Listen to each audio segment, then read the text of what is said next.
Sabar, sabar. Pembuka dulu ya. Kawan-kawan, ini saudara kita dari Hong Kong. Ya. Halo. Mengenai nama disebut nggak ya? Nggak usah lah ya. Karena nanti kalau tahu namanya. Boleh disebut juga nggak apa-apa. Oh ya, namanya biar aja perkenalkan diri aja. Ito lah aku bilang ya. Ya, silakan. Iya. Shalom semua, nama saya Rinta. Saya aslinya Medan, Batak. Baru nenggolan ya. Menenggolan, ya. Oke lah, oke. Sekarang kami mau diskusi apa santai aja saudara-saudara ya, kawan-kawanku ya. Ya, biar kita ibaratnya sering berdiskusi, lama-lama ada keinginan untuk menggali dan menggali ya. Oke, silakan apalah aku bilangnya? Itok lah aku bilang. Silakan, Tok. Ya, ini kan kita sebagai orang Kristen kadang-kadang kurang tahu nih. Katanya Yesus itu hanya ada di dalam perjanjian baru. Tetapi kalau kita berpedoman pada firman, karena Yesus itu adalah firman Allah. Orang di luar orang Kristen sering bertanya, kalau memang Yesus itu adalah Tuhan yang ada sebelum dunia dijadikan, kenapa di perjanjian lama tidak ada disebut nama Yesus? Oke. Nah, begini. Yohanes 1 ayat 1 kan sudah menjelaskan pada mulanya Yesus itu adalah firman. Firman yang bagaimana? Firman yang bersama-sama dengan Allah. Ya. Halo? Halo. Firman yang bersama-sama dengan Allah ya. Nah, saya ulangi lagi ya. Nah, Yohanes 1 ayat 1 menjelaskan pada mulanya adalah firman. Bahwa Yesus itu pada mulanya adalah firman. Firman yang bagaimana? Firman yang bersama-sama dengan Allah. Karena firman ini kan ada beberapa bagian. Ada firman yang sudah dituliskan, itu namanya kitab suci. Jadi Yesus ini firman yang bersama-sama dengan Allah. Nah, untuk merujuk kepada hal tersebut, kan sudah dijelaskan pada mulanya Yesus adalah firman. Maka apakah Yesus ada sejak zaman perjanjian lama? Ya ada dong. Karena Yesus dikatakan kan adalah firman Allah. Nah, jadi Yesus itu ada sejak zaman dulu kala. Bahkan tetapi firman itu telah menjadi manusia, Yohanes 1:14, baru diberi nama manusianya itu, itulah namanya Yesus, ya kan? Kalau di dalam perjanjian lama digambarkan bahwa Yesus itu adalah Immanuel, ya kan? Atau Tuhan besertanya atau beserta kita. Itu sering kita tunggu dulu, ini masuk lagi sebentar ya, aku tolak dulu, ada telepon lagi. Ya. Yesaya 7 ayat 14 bahwa di Yesaya 7. Ya, ayat 14. Sebab itu Tuhan sendirilah yang akan memberikan kepadamu satu pertanda. Sesungguhnya seorang perempuan muda mengandung dan akan melahirkan seorang anak laki-laki, dan ia akan menamakan dia Immanuel. Jadi jelas di sini merujuk kepada Kejadian 3 bahwa keturunan perempuan inilah yang akan meremukkan, katanya meremukkan si ular, ya kan? Ingat, keturunan perempuan loh, bukan dibilang keturunan perempuan dan laki-laki. Nah, benar.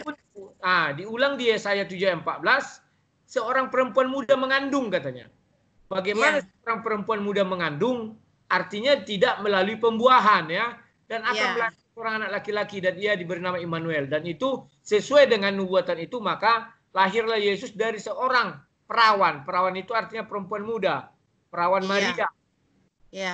Nah, oke, silakan. Jadi Yesus sudah ada sebelum dunia ini ada. Nah, ini kan saya bilang juga pernah ditanya, kalau memang Yesus itu ada sejak perjanjian lama, saya jawab begini, kita lihat dari Kejadian 1 itu, kayak kalau nggak salah dari Kejadian yang mengatakan sebelum dunia dijadikan itu kan roh Allah sudah melayang-layang, karena Allah itu adalah roh, benar kan? Iya, seperti itu. Jadi terus mereka bertanya, roh yang bagaimana? Nah, itu dia kan berkelanjutannya sampai di situ. Kadang-kadang kita untuk menerangkan kepada mereka itu, kalau kita masuk ke dalam roh, ya mereka akan mutar-mutar seperti itu gitu loh. Padahal ada dikatakan roh itu adalah Allah. Ya, betul. Adalah Allah itu sendiri. Benar kan? Seperti itu. Ya. Jadi, yang mau ditanyakan orang itu kira-kira apa ya? Ya roh yang bagaimana? Nah, itu wujud, karena selalu membandingkan roh itu dengan Yesus sendiri. Kenapa Yesus sendiri nggak ngomong gitu loh. Maksudnya Yesus tak ngomong? Nah, mereka nggak percaya bahwa Yesus itu adalah roh, intinya seperti itu. Oh gitu, oke. Begini jelaskannya. Kita bisa baca di 2 Korintus 3 ayat 17. Sebab Tuhan adalah roh. Dan di mana ada roh Allah, di situ ada kemerdekaan. Ya kan? Nah, Tuhan adalah roh. Itu sesuai dengan juga Kejadian 1 ayat 2. Roh Allah melayang-layang. Maka layang-layang. Ya. Tuhan adalah roh, roh adalah Tuhan. Kan itu juga balik-baliknya kan? Nah, baru kita masuk ke Yohanes 1 ayat 1. Firman Allah bersama-sama dengan Allah, maka firman adalah Allah. Kan demikian. Maka dengan catatan firman itu bersama Allah ya. Kalau nggak bersama Allah banyak nanti dia kitab suci juga firman Allah. Tidak dibilang itu Allah, tetapi kitab suci namanya karena bersama dengan buku kertas dia kan tertulis di atas kertas. Nah, sekarang bagaimana roh, apakah Yesus itu roh? Nah, pada mulanya kan dia bilang pada mulanya adalah firman. Nah, firman bersama-sama dengan Allah, maka firman adalah Allah. Kalau di dalam kalimat matematika itu kan sudah istilah sama dengan firman di dalam Allah, maka firman adalah Allah. Baru firman Allah adalah roh, maka firman adalah roh. Kan demikian. Allah adalah roh, semua adalah roh. Kan demikian. Karena menyatu dengan Allah. Kan demikian. Nah, maka dari itu di dalam perjanjian lama ketika Tuhan berfirman ke dalam dunia, Musa hanya mendengar suara Tuhan. Ya kan? Iya. Suara Tuhan yang dia dengar itu adalah suara Tuhan yang hidup. Iya. Nah, kenapa dibilang hidup? Karena ada roh. Yohanes ayat 63, roh lah yang menghidupkan. Nah, ya kan? Kalau tidak ada roh, artinya Tuhan itu mati. Iya. Maka dibagi dua lah mengenai Tuhan ini. Tuhan yang memiliki roh, itulah yang dibilang Tuhan yang hidup. Tuhan yang tidak memiliki roh, itu yang dinamakan berhala. Seperti batu, disembah orang itu jadi Tuhan juga. Tetapi dia tidak punya roh. Sehingga mati menjadi sebongkah batu, disembah-sembah, orang bertakwa kepadanya kan nangis di sana, itulah segala macamnya. Nah, maka kalau orang bilang Yesus itu Yesus yang di dunia sudah jelas daging. Tidak usah kita bantah, ya kan? Tetapi setelah Yesus naik ke surga, artinya kembali kepada zaman perjanjian lama di mana firman bersama-sama dengan Allah, maka firman adalah Allah. Dan Allah adalah roh. Roh adalah Allah, maka firman adalah roh. Nah, selesai toh? Ya. Lanjut. Satu. Sebentar. Ada ini. Nah, ada termasuk juga di Efesus 1 ayat 14 juga dikatakan, dan Roh Kudus itu adalah jaminan bagi kita sampai kita memperoleh seluruh, yaitu penebusan yang menjadikan kita milik Allah untuk memuji kemuliaannya. Itu juga dikatakan tentang Allah itu adalah roh berbicara sendiri, kan seperti itu. Satu lagi tambahan. Sebelum Yesus naik ke surga, Yesus mati di dunia, Yesus mengatakan, barang siapa menyangkal aku di depan manusia, maka aku akan menyangkal dia di depan Bapa-Ku. Iya, nah, benar. Tapi Yesus sebelum naik ke surga, Yesus menitipkan sebuah lagi kalimat yang sama. Barang dosa yang tidak terampuni adalah dosa menghujat roh. Sekarang Yesus sudah di surga. Ya kan? Maka Yesus yang dulu di bumi itu tidak di bumi lagi, tapi sudah di surga dalam wujud roh. Maka siapa menyangkal Yesus sekarang, Yesus yang di surga ini, itu dosanya tidak terampuni. Benar. Dia. Iya. Terus saya juga ada dapat tentang apa kemarin itu ya. Sebenarnya kan dari Kejadian sampai Wahyu itu tuh Yesus hadir. Kalau kita yang mengerti sebenarnya kan. Nah, cuman dibedakan perkataan Allah atau Tuhan di dalam perjanjian lama, orang bertanya, benarkah itu Yesus? Bagaimana kita cara menafsirkannya kepada mereka? Karena setiap perjumpaan nabi-nabi kan yang bernubuat tentang kelahiran Yesus, kematian Yesus, sebenarnya itu kan menurut saya Yesus yang belum dinamakan dengan nama Yesus, tetapi sebenarnya yang bernubuat, yang menyampaikan nubuat itu kepada nabi-nabi adalah atas perintah Yesus sendiri. Tetapi di dalam perjanjian lama itu disebut dengan Allah atau Tuhan.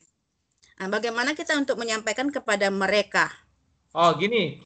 Cara menyampaikan kepada mereka begini loh. Ketika Tuhan, apalagi dengan umat sebelah, itu gampang sekali menyampaikannya. Ketika Tuhan hadir di hadapan Musa, Tuhan hadir dalam wujud pohon.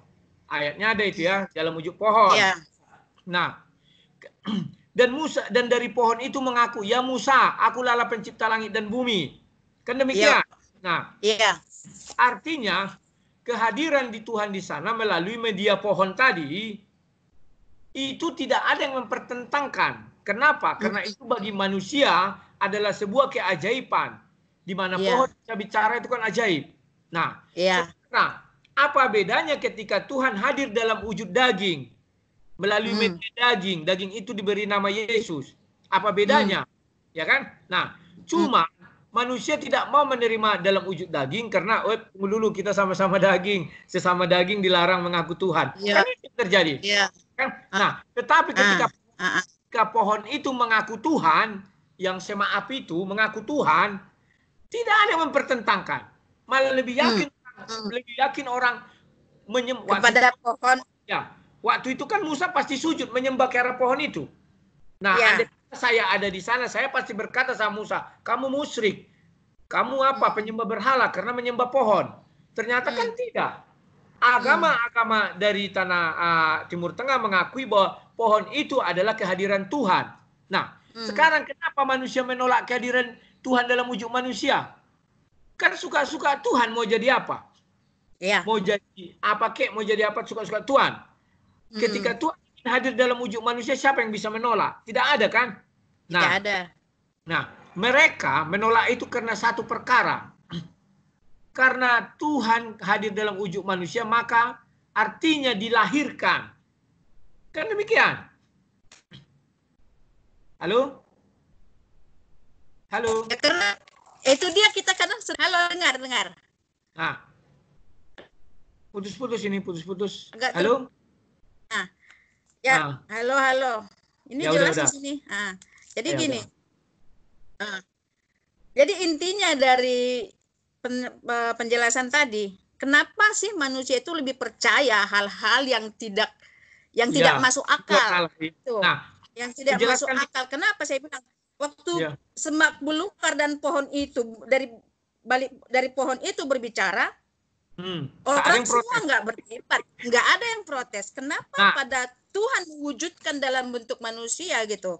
Nah, saya coba memikir demikian. Ternyata manusia itu lebih percaya kepada hal-hal yang di luar nalar gitu loh. Saya tambahin dikit ya. Yang membuat manusianya ini tidak percaya, pertama, bahwa manusia itu dilahirkan.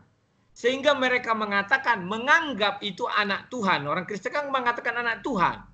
Ya, di otak mereka itu, di otak mereka bahwa kalau anak Tuhan artinya Tuhan beranak.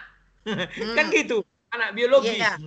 Maka mereka berpikir sampai ada itu keluar pernyataan, Tuhan tidak beranak dan tidak diperanakkan karena dia tidak punya istri katanya. Kan aneh aja. Ya kan? Iya. Bahwa Yesus itu dikatakan anak Tuhan bukan karena Tuhan bersetubuh dengan Maria, bukan. Kan demikian? Iya. Karena manusia berukuran dengan pikiran manusia. Karena manusia pakai sains lah, pakai ilmu lah. Jadi mereka memakai logikanya, ya namanya logika manusia kan terbatas. Kita nggak manusia itu ya di luar yang nggak percaya dengan kemahaesaannya Tuhan, kemahabesarannya Tuhan, sekarang, ya menganggap harus melalui persetubuhan, melalui pernikahan. Tapi kan Tuhan bisa melakukan apa saja sebenarnya gitu. Ya, saya tambahin, ketika Tuhan hadir dalam wujud pohon, artinya Tuhan tidak melahirkan. Makanya orang lebih percaya dalam wujud pohon daripada dalam wujud manusia. Inilah kekeliruan kita berpikir, ya kan? Untung Tuhan jadi mobil. Andai kata mobil itu bicara, ya kan? Semua manusia nanti menyembah mobil. Menyembah mobil, ya. Nah itulah. Cari mobil itu ya kan, pasti cari mobil itu dia. Iya, karena pohon tidak dilahirkan Tuhan. Kan itu alasan orang itu. Tuhan tidak beranak dan beranakkan. Dia tidak punya istri. Untuk membuat pohon tidak perlu istri. Tapi untuk membuat manusia perlu istri. Aneh. Padahal dibilang di Alkitab. Aneh. Dibilang Alkitab apa? Dari batu ini pun jika Tuhan menginginkan seorang anak, maka keluar. Kan iya kan? Iya. Bisa. Nah. Terus ya ini ada pertanyaan lagi. Dikatakan waktu tentang Abraham juga saya menangkap sesuatu bahwa Yesus juga hadir waktu malaikat-malaikat bertemu dengan Abraham. Ya, itu kalau halo,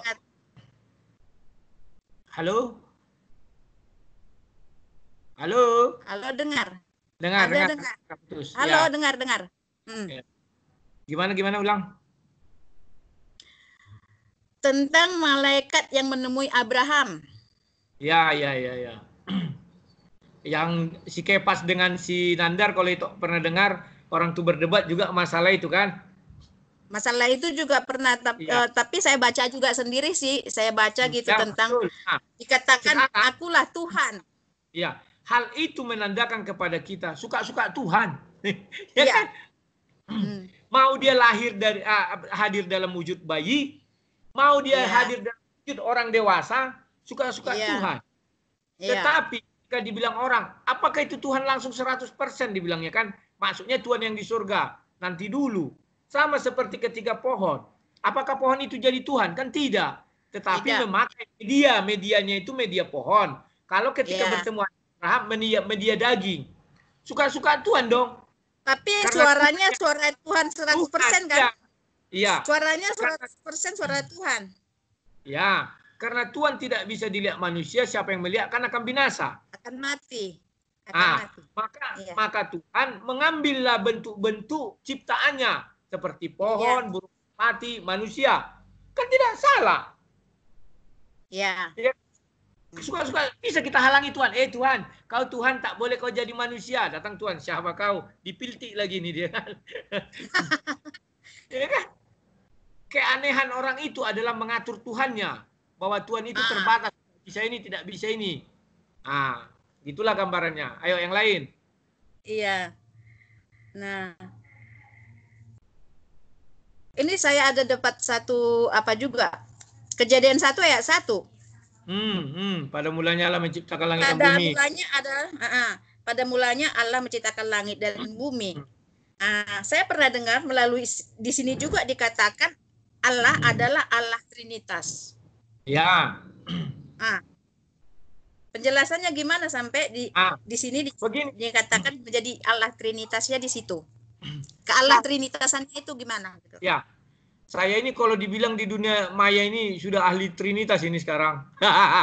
Begini ceritanya. Karena ini yang sering dipersoalkan dari teman-teman kita, karena kita juga kadang-kadang orang Kristen juga nggak bisa sepenuhnya menjelaskan hal-hal Allah Tritunggal. Gitu. Saya setiap menjelaskan Allah Tritunggal, saya tidak pernah beranjak dari Kejadian 1 ayat 26. Ya kan? Di mana Allah berfirman di sana, bahwa Tuhan berfirman, baiklah kita menjadikan manusia serupa dan segambar dengan kita. Oke? Nah, siapa kita di Kejadian 1 ayat 26? Nah, andai kata itu kita tanyakan, misalnya kita hidup di Kejadian 1 ayat 27. Paham maksud saya ya? Ya, paham. Ya, kita tanyalah sama si Musa, kan si Musa yang menerima itu kan. Musa, kira-kira siapa sih kita di dalam kejadian itu? Kita bilang kan. Maka kita hanya bisa merujuk Kejadian 1 ayat 1 sampai Kejadian 1 ayat 25. Paham kan maksudnya? Ya dong. Paham. Karena saya buat perumpamaan, kita hidup di Kejadian 1 ayat 27. Iya. Ya kan? Artinya kita hanya bisa mencari ke belakang. Kejadian 1 ayat 1 sampai Kejadian 1 ayat 25. Nah, di Kejadian 1 ayat 1 sampai 25 ada 4 hal. 4 ya, ini 4. 4. Iya. Pertama, Kejadian 1 ayat 1, Tuhan. Ya kan? Yang kedua, Kejadian 1 ayat 2, berfirman roh Allah. Iya. Terputus. Halo? Terputus tadi. Ya. Terputus. Udah. Ulang. Oke. Ulang. Di dalam Kejadian 1 ayat 1 sampai 25 ada 4 hal. Yang pertama, Kejadian 1 ayat 1 ada Tuhan. Kejadian 1 ada ayat 2 ada roh Tuhan. Roh. Ya. Kejadian 1 ayat 3 ada firman Tuhan. Iya. Kejadian 1 ayat 3 dan seterusnya ada ciptaan Tuhan. Iya. Ya. Jadi tidak mungkin Tuhan waktu itu kan ciptaannya itu masih berupa benda-benda mati atau tumbuh-tumbuhan. Mungkin Tuhan berkata ke tumbuhan, ayo kita menciptakan manusia serupa dan segambar dengan kita. Tak mungkin kan? Atau sama daratan. Ayo ciptakan. Nah, maka kita gugurkanlah itu. Tinggal 3. Ya, 3 itu adalah Kejadian 1 ayat 1 sampai Kejadian 1 ayat 3. Ya. Ya. Maka ketika Tuhan menciptakan si Adam di Kejadian 2 ayat 7, nah, si Adam yang diciptakan ini pertama tunggal. Ya kan? Sama seperti Tuhan Esa, maka si Adam tunggal. Nah, di dalam ketunggalan si Adam, dia memiliki tubuh. Apakah Tuhan memiliki tubuh? Kita bilang ya. Karena Tuhan adalah Allah yang hidup, yang menggambarkan dirinya memiliki tangan, memiliki mata, memiliki pendengaran, berbicara, berjalan. Ada itu Kejadian sampai Kejadian 3 ya, berjalan di taman. Maka di dalam diri Adam ada roh Adam, roh Tuhan yang dihidup di dalam diri Adam. Nah, maka Adam berbicara, itulah di Kejadian 3. Dia menamai semua hewan-hewan itu. Nama ikannya adalah Tita, adalah kuasa. Maka dibilang situ sampai sekarang itulah nama hewan itu. Berikutnya, Tuhan menciptakan Adam bukan perempuan, tetapi laki-laki. Laki-laki. Kenapa laki-laki? Tuhan ingin menjelaskan kepada kita bahwa Tuhan itu seperti laki-laki. Apa buktinya? Dia tidak beranak, tidak diperanakkan. Kan demikian. Adam juga tidak beranak itu. Laki-laki tidak bisa beranak. Udah. Nah, bukan tidak bisa Tuhan menciptakan Adam itu 10 langsung. Bisa. Tapi Tuhan tak tahu. Karena harus serupa dan segambar dengan Tuhan. Nah, sekarang sudah jelas di mana letak ketiga tapi satunya itu. Bahwa di dalam Tuhan, ada roh Tuhan, dan ada firman Tuhan. Ketiganya menyatu.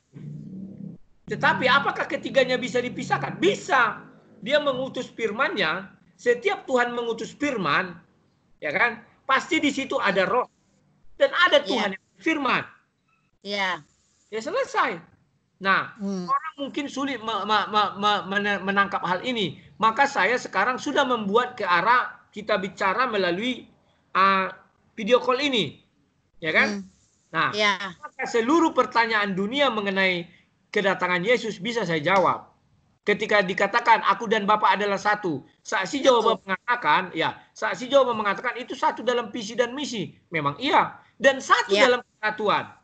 Contohnya, gambar yang di depan itu adalah utusanku, Keito. Ya kan? Itu bukan aku yang asli loh. Bisa saja pakai gini kan, yang asli aku gini. Nah, aku katakan sama Ito di depan Ito sekarang, aku dan si Rudi adalah satu. Ito percaya kan? Nah, percaya. Iya, jelas dong yang di depan itu lagi menyatu dengan aku nih, menyatu itu. Nah, sekarang aku bilang bahwa aku berkata-kata bukan dari diriku sendiri, tetapi dari dia yang ngutus aku, si Rudi yang asli. Nah, percaya dong kan? Udah. Percaya. Nah, firman bersama-sama dengan Allah, maka firman adalah Allah. Ya. Nah, citraku bersama-sama dengan aku ini Tok sekarang, maka Tok percaya bahwa itu adalah aku. Maka kejadian Yohanes 1 ayat 1 dan Yohanes 1 ayat 14 terpenuhi. Jadi itulah contoh-contoh sederhana untuk menggambarkan Trinitas itu tadi. Tetapi perlu diingat kita tetap harus menjelaskan kepadanya bahwa Tuhan itu tetap esa. Amin. Oke, lanjut. Nah, tadi saya nangkap satu Yuk. dari ini. Nah, Tuhan menciptakan manusia seperti kita, kan? Nah, makanya Tuhan tidak menciptakan Hawa melalui firman, tetapi dia mengambilnya dari tulang rusuk Adam. Ya. Oh, iya. Jadi itu bedanya. Itulah laki-laki hebatnya dengan perempuan. Betul. Itulah hebatnya Bible ini. Dijelaskan Kejadian 1 ayat 26 itu. Tuhan tidak menciptakan si Adam dari firman lagi, tetapi dari manusia melahirkan manusia. Si Hawa. Iya, si Hawa, sorry. Si Hawa, ya. Dia ambil dari tulang rusuknya si Adam. Iya. Mantap analisa itu mantap juga. Terus. Iya. Nah, kita kembali setelah tadi udah singgung itu. Setelah saya merasakan, saya menangkap, udah lama sih saya nangkapnya ini tentang ketika Adam dan Hawa jatuh ke dalam dosa. Disitulah sebenarnya Yesus dihadirkan. Tadi itu singgung di ayatnya yang apa tadi katakan? Aku akan mengadakan pemusuhan. Iya, akan meremukkan kepala ular itu. Sesungguhnya kan itu sudah jelas dikatakan sebenarnya Yesus sudah dihadirkan di situ, benar tidak? Yesus dalam perjanjian itu kan? Yesus itu hadir di Kejadian 1 ayat 3 dong. Iya. Firman bersama-sama dengan Allah, maka firman adalah Allah. Ya. Tapi semakin dinyatakan lagi.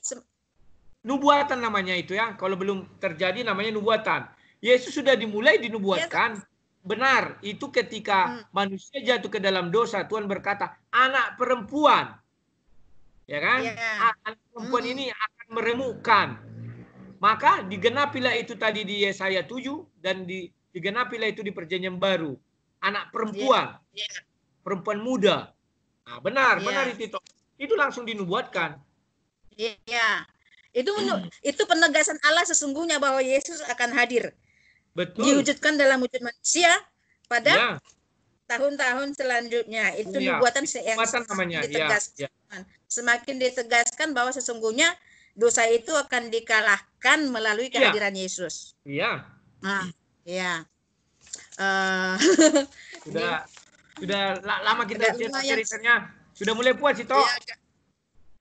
Mantap. Inilah kalau mau belajar apologetika itu memang harus belajar gini juga, bertanya terus membaca, menggali gitu.